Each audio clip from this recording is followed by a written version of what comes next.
My PlayStation 3 exploded at one point. I just got poof, and all this white kind of powder came out. You get a warning. An ostrich has escaped. And you watch everyone just scatter, like, oh, like, oh, it's kind of fun. Today, I'm joined by Dominic Monaghan, actor from The Lord of the Rings, Quantum Break, Lost, Call of Duty, and many others, to talk about the games that have been important to him throughout his life, and of course, what he's playing right now. Dominic, thank you so much for joining me. What is your relationship with gaming? I think I kind of like jumped in and out of gaming in my life. I wouldn't necessarily call myself a big gamer when I was a kid. It was more kind of my brother's thing. And then we got like a couple of little mini handheld consoles when we were a kid and an Amiga. I don't know if you remember an Amiga. It's like Never had one. Yeah. We had like a Spectrum Plus 2. The games were on cassette. So you had to like rewind it and press play. And then you had to like press play and then walk away for like half an hour while the game loaded. Like, come on.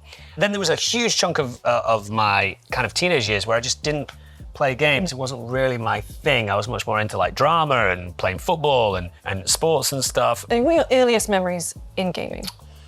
Earliest memories in gaming, one Christmas, my brother got a Pac-Man game. The huge table Pac-Man thing that you sit next to. Oh, yeah. You have two players that sit here in arcades and stuff. It's basically like that, but this big. I actually bought it for my brother a couple of Christmases ago. I found it on eBay. When I look back at it now, it's really strange because we could complete it, no problem.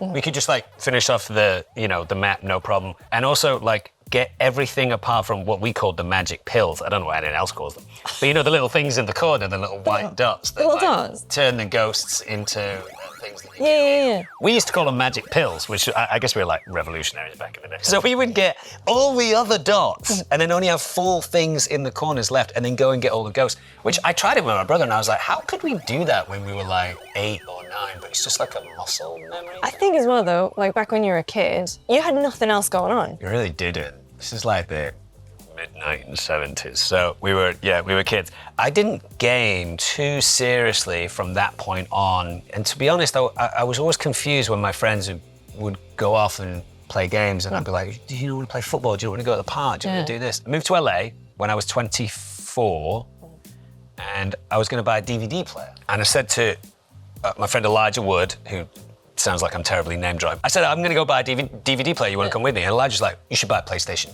2. So I was like, all right, fine, but I'm only going to watch The Sopranos on it, and I'm only going to watch this and that, and Oz, and all these kinds of things. He's like, fine. And then my friend, Mac, brought over this game, and I could not believe that games had gotten to this level.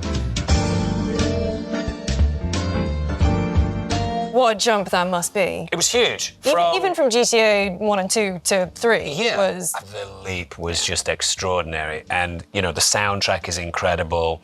All the options were incredible. So from that point on, up until this day now, as opposed to just TV and movies, which is what it used to be, now it's like, oh, well, you could play a game as well. I love little things about GTA, like you can steal any car, as opposed to there are certain cars that show you that they're stealable. I got really good, or I felt like I got really good at driving, so you get to that point where everything starts to go really fast. Yeah. I kind of enjoyed that. But I think that was the big turnaround for me, where I was like, oh, I didn't realize that games have now got to this point. Are you still a big fan of GTA through the years? And I played the recent one where you can be Michael, Trevor, and Franklin. 5, which was very, very cool. I really like Franklin. Not crazy about Michael. He's okay. He's like a little obnoxious. And then Trevor is, sometimes I really enjoyed playing him, and then other times I just felt kind of dirty. I felt like I needed a shower after I played him. But incredible game. Yeah. So what are some of the games that you keep coming back to? During COVID, I started playing League of Legends, and I've not given that up since then. League, to me, seems very impenetrable at this point because it's been going for so long. There are so many champions. What inspired you to get into League? I was really isolated during COVID. A lot of my friends left the city and, you know, I live on my own. And I just hit up a couple of my friends and I was like, hey, listen, I'm not seeing anyone that I know. It would be great if we could, like, kind of connect online. I'm playing this game. It's kind of goofy. It's also kind of fun. 4 of my friends downloaded it, and since then we've been playing ever since. It is a little impenetrable. I mean, there's a lot of different ways to play League. It's basically capture the flag. There's a lot of jargon as well. Like, Yeah, there is, but you... Jungling, Yeah, yeah, but... mid lane. Yeah, I know some of it. I know the basic premise of it. Yeah. But I just feel like, where did you start? Like, was there a specific champion you went for? I jumped about a little bit at the start, which I think is what a lot of people do. I ended up landing on this character called Lux, who's kind of like, she deals with light and, you know, so she can kind of harness light and then use it to like help her fellow allies or like, you know, damage the enemy. Because of the simplicity of the same map every time you play and the same lanes, you'd be like, oh, well, I guess the game gets kind of samey. It's never the same. I guess with so many combinations of champions as So well, many too. combos, and you might have someone that's just behaving like really peculiar and, you know, throwing the game, or they've put a bottom laner in top lane and that really like overbalances the map in some way, or someone's like really good in mid lane pushing through. You can go as deep as you want to go. If you just want to enjoy it and play the game. I have a friend who's just like, look, I don't really know the names of the champions, I just enjoy playing it. Then we play it. And then I've got other friends that are like, I want to be the best that I can be at the game. I think like the height of COVID and the height of my enjoyment of playing it, I was probably, because you know, we're all locked in our houses, I was probably playing 2 or 3 times a day. I thought you were going to say 2 or 3 hours a day, not like... Well, a game is like 45 minutes, 50 minutes. So 2 or 3 times a day is 3 hours or so. We've all kind of done it, right? That's the thing though, games these days are so long. Yeah, they are long.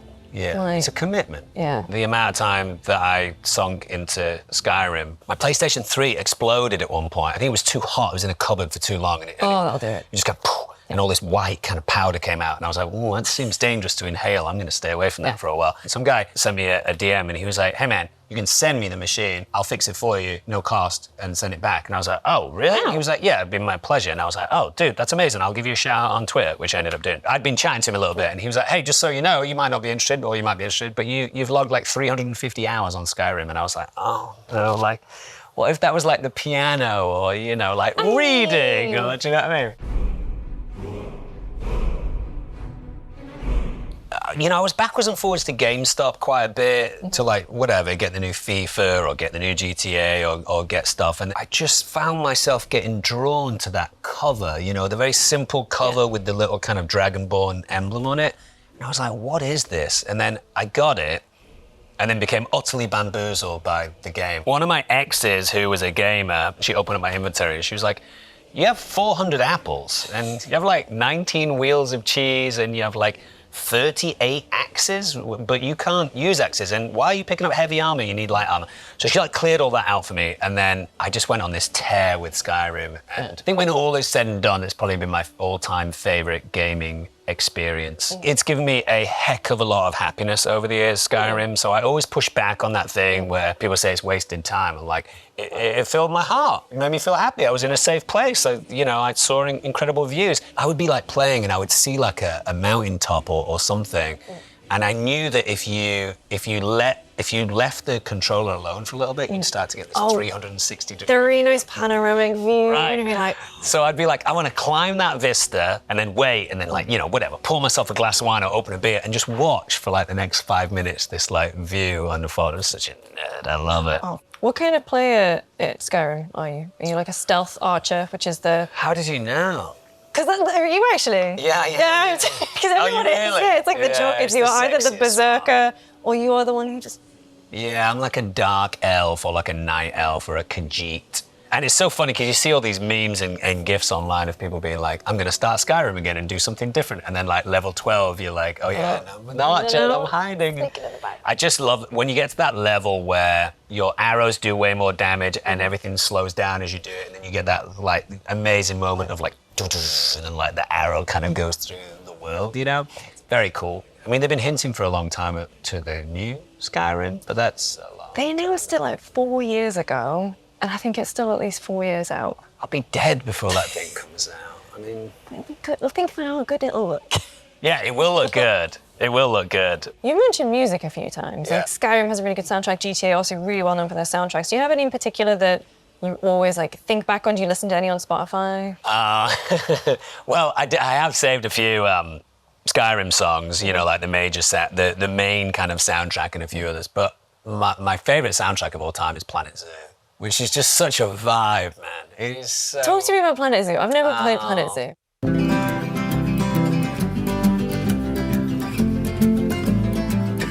I'm an animal nerd, you know, so one of my cousins actually is a zookeeper, so I kind of live vicariously through him sometimes. And I've kept a lot of animals over the years, and I have a lot of animals consistently in and out of my house. But the version that I play, you start off with $40,000, and then you just have to get a successful zoo. So what I do is, I have 2 enclosures, and I have an enclosure of monitor lizards, which breed like crazy, and then an enclosure of peacocks, which also breed like crazy. They look very nice. Yeah, they look beautiful. So you get a lot more visitors, obviously more money because of more visitors, and then you just build out and build out and build out.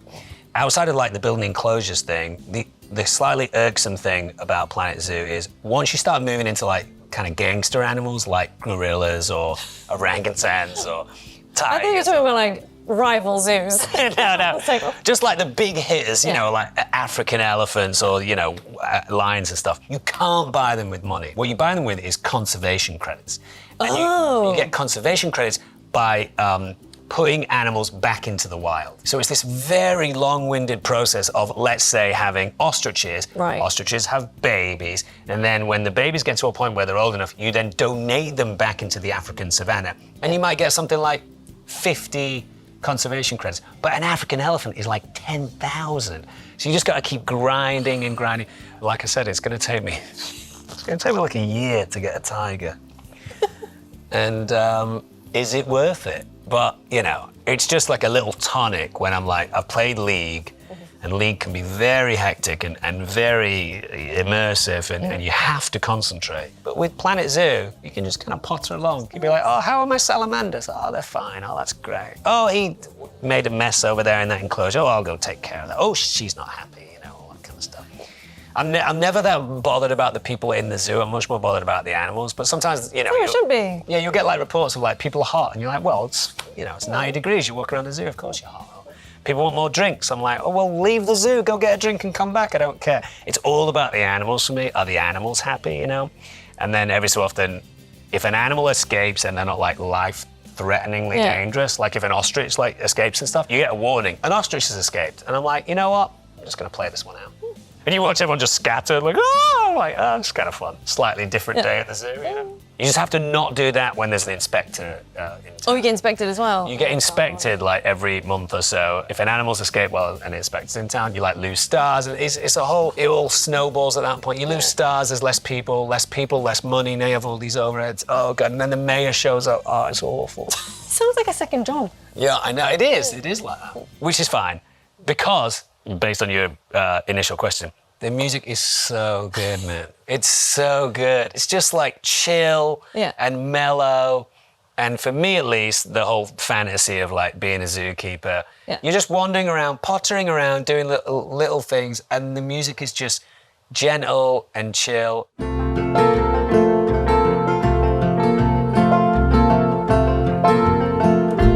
There's actually a few songs that don't appear on Spotify. They only appear in the game. And sometimes I'll just put the game on and I'll just be in my office, like, whatever, playing piano, and I'll be like, oh, there's that game that you can't hear anyone else apart from here on my PC. No, I just love it, yeah. But it is a great game. I would recommend. How do you feel about like simulation building and... Around the time that I was getting the PS2, I had the PC at my dad's, and I discovered The Sims, and that was game over. I don't play as much these days, but... I see game on, right? I'll get thousands of hours, like genuinely. Wow. Oh, so maybe you would like Planet Zoo then, because it's a lot of building. You know? I used to play like Roller Coaster Tycoon. And, okay. That kind of stuff. So that's it's very similar. Very similar vibe. And then but with no nice message about conservation. Right. You've been in some games too. Quantum Break, Call of Duty. I know your voice has been used in stuff like Lego Lord of the Rings. Things. Yeah. You don't understand!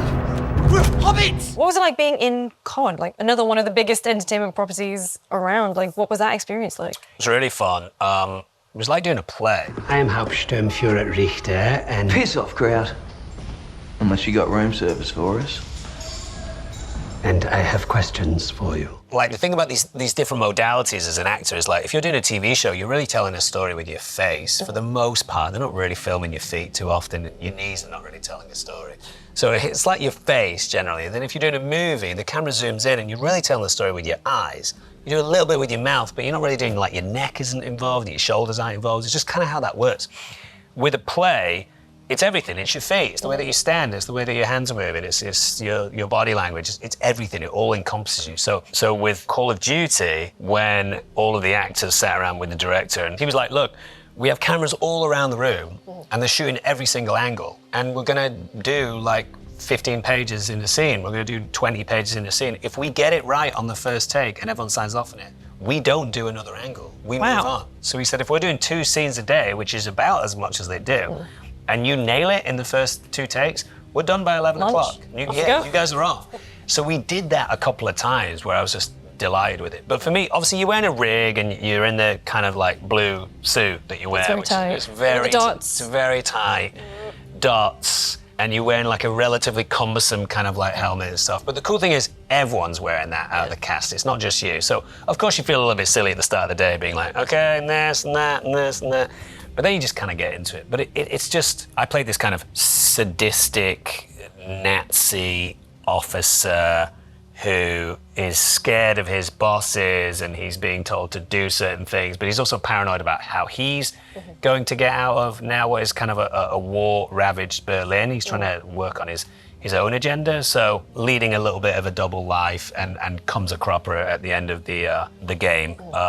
It was just a great character study because, you know, you are thinking about, well, how is this guy standing? How is this guy behaving? How is he moving his feet? How is he moving his hands? As opposed to sometimes, you know, when you're doing films and TV, you're not thinking about that as much. In terms of like the Lord of the Rings stuff, it's really just voices. Yeah. Shout, okay, shout louder, okay, shout like really loud, okay, shout as if you're running down the stairs, shout as if you're running up the stairs, shout as if you've got a sandwich in your mouth, and it would just be like hours of doing that kind of stuff. Lots of like shouting and just the same words. Say help. Say help as if you're scared. Say help as if you're saying that to a friend. Say help as if you're saying it to a friend from 10 feet away. Just like, oh God. Quantum Break was really cool. I worked with my friend Sean Ashmore, who I'd done a movie with a few years ago. And I think Sean, they had said, you have to have someone who's going to play your brother. And Sean was like, well, I worked with a guy. We kind of look similar. Doesn't he have a twin? He does have a twin, yeah. Who's an actor, by the way. I was going to say, you got I know. on his actual twin. I know. I said that to him, and he was like, "Well, they didn't want him to look exactly like me. It'd be too confusing for the audience." I was going to say they could also just pay him to do it more. Yeah, they could have done that. Yeah, but that was great. We went to Helsinki to finish off that job, which was kind of nutty because like you show up with crazy jet lag, but you're being forced to do these wild hours. And like technology's moved on quite a bit now, but we were in this like very kind of harshly lit booth. And you weren't allowed to move the rest of your body apart from your head. So, you know, they'd be like, okay, call for help. And you'd be like, ah, and they go, no, you're moving your neck. So you'd be like, ah, and you do that for hours. And that became kind of very strained and stuff. I'm still trying to be a voice in League of Legends, but we've not quite got there yet. But I'm like friends with a lot of people at Riot. This is, you're playing, you've got a camera. I know, well, I've done it before, so it's getting a little bit embarrassing now, do you know what I mean? But like, I'd love to play a voice in that. Not only would I like that, you know, because I play the game, but it would really get on my friends' nerves who also play the game. Because they're not just hearing you. They're like, oh, we're sick of Dom talking, and now when Dom's not even around, this guy shows up who has Dom's voice, and that's kind of annoying. I think I would be kind of a good Ezreal, who's kind of this like slightly kind of sassy shapeshifter kind of guy in the game. Kind of, you know, I think I'd do a good Ezreal voice. Thank you so much for coming in and talking about gaming. Of course. What else have you got going on? I have a show on Amazon Prime called Angry Birds Mystery Island. It's a kids' TV show about the Angry Birds kind of getting launched from where they live onto a mystery island, and they befriend a pig called Hamilton, who I play. And I did it because my little nephew, who I was visiting, was with me at the time when I got the job offer. And I just turned to him and I said, hey, Billy, should I do this Angry Birds cartoon TV show? And he was like, yeah. And he said, okay, I'll do it. So that's on Amazon Prime right now. And then I have a show called Billy and Dom Eat the World, which is a show that I did with Billy Boyd, who I was in Lord of the Rings with, where he and I travel the world, eat food that is relatively renowned for that particular country or that particular city. Billy and I had a podcast for a few years where kind of the most popular element of the podcast was this segment called Billy and Dom Eat the World, where we would just eat or drink something bizarre and then do a little bit of a deep dive into it. And then we just kind of built it out and turned it into a show. Awesome. Well, thank you again so much. Of course. On the next episode of Star Players.